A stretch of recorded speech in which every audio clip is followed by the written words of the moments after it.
Halimah Tusadia. Saya Nadia Dewi. Dan saya Ellen Maulina. Kami akan menjelaskan mengenai Materi penyebaran toksoplasma dari hewan peliharaan kucing kepada manusia. Jangan lupa disimak ya.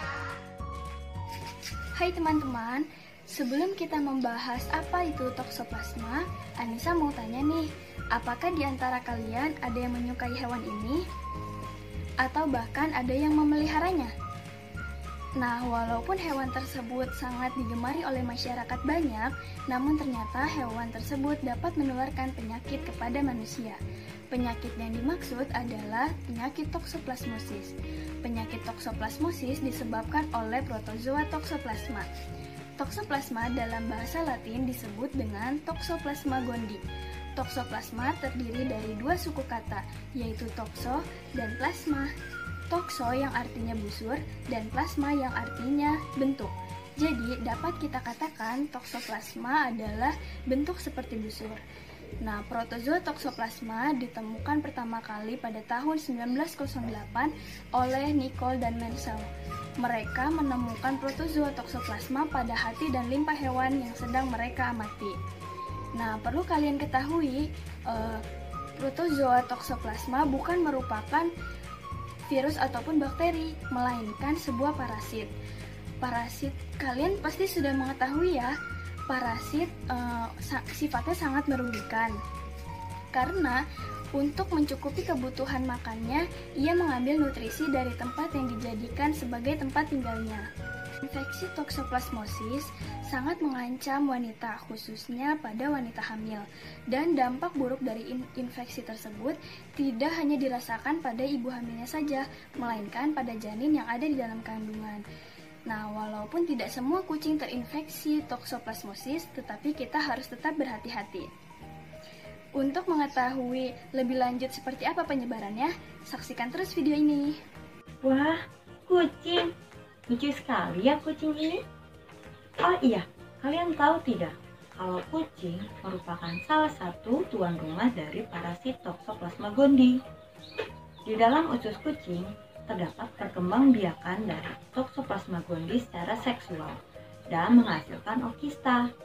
Okista ini hanya terdapat di dalam tubuh kucing dan sebangsanya saja loh. Untuk selengkapnya, yuk kita simak video berikut ini. Toksoplasmosis dan siklus hidupnya.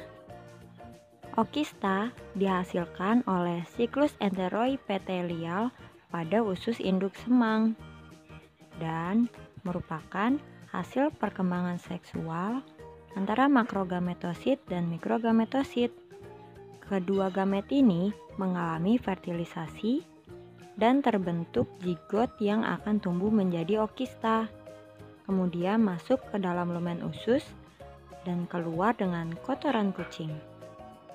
Tinja kucing yang terinfeksi oleh parasit Toxoplasma gondii mengandung jutaan okista, dan bahkan setelah memakan jaringan mencit yang mengandung kista Toxoplasma gondii akan menghasilkan 31.200.000 okista. Jadi bagaimana? Sudah cukup paham kan mengapa parasit Toxoplasma gondii banyak terdapat di dalam tubuh kucing? Untuk selanjutnya, yuk kita simak materi mengenai bentuk penularan parasit Toxoplasma gondii terhadap manusia. Oke teman-teman, selanjutnya kita akan membahas bagaimana sih penyebaran toksoplasma terhadap manusia. Toksoplasma disebarkan dari hewan ke manusia, bukan antar manusia, kecuali terhadap wanita hamil yang menyebarkan infeksi ini pada janinnya, yang menyebabkan melambatnya pertumbuhan janin, keguguran, atau bahkan kematian pada janinnya. Nah, ada 4 penyebaran infeksi toksoplasma terhadap manusia. Yang pertama, terpapar kotoran kucing yang mengandung parasit toksoplasma. Kenapa kucing? Karena kucing banyak mengandung parasit toksoplasma. Parasit toksoplasma bertelur di lapisan usus kucing dan keluar bersamaan kotoran kucing. Yang kedua, makanan yang terkontaminasi oleh parasit toksoplasma, termasuk daging mentah yang mengandung parasit ini. Yang ketiga, melalui plasenta ibu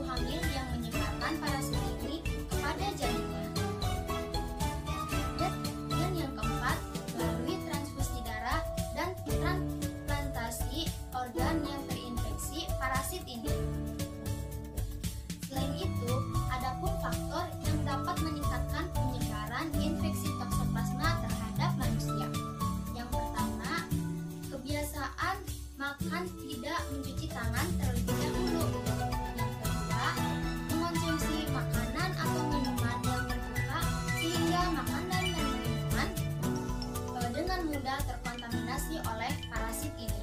Dan yang ketiga, makan makanan jaringan hewan seperti daging, jantung, hati, dan lain-lain yang mengandung kista tanpa dimasak dengan benar. Nah, itulah beberapa penyebaran infeksi toksoplasma terhadap manusia. Di sini saya akan menjelaskan mengenai materi pencegahan dan pengobatan toksoplasma atau toksoplasmosis. Yang pertama, langkah-langkah pencegahan, yaitu seperti mencuci buah dan sayuran sebelum dikonsumsi.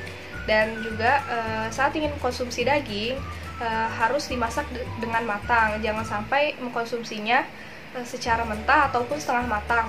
Lalu selanjutnya jangan lupa untuk mencuci tangan setelah melakukan kegiatan apapun. Contohnya seperti setelah megang kucing.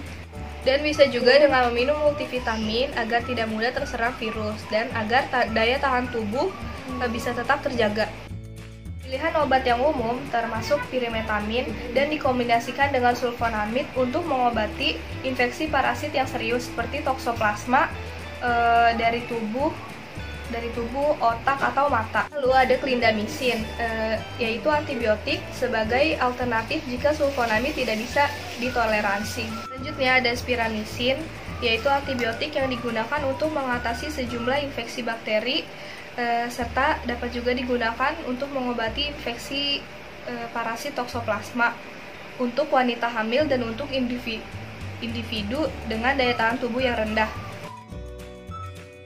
Nah, gimana? Udah cukup paham kan mengenai materi toksoplasma dan penyebarannya? Semoga materi yang telah disampaikan dapat bermanfaat bagi kita semua. Tetap jaga kebersihan dan Tetap jaga kesehatan. Assalamualaikum.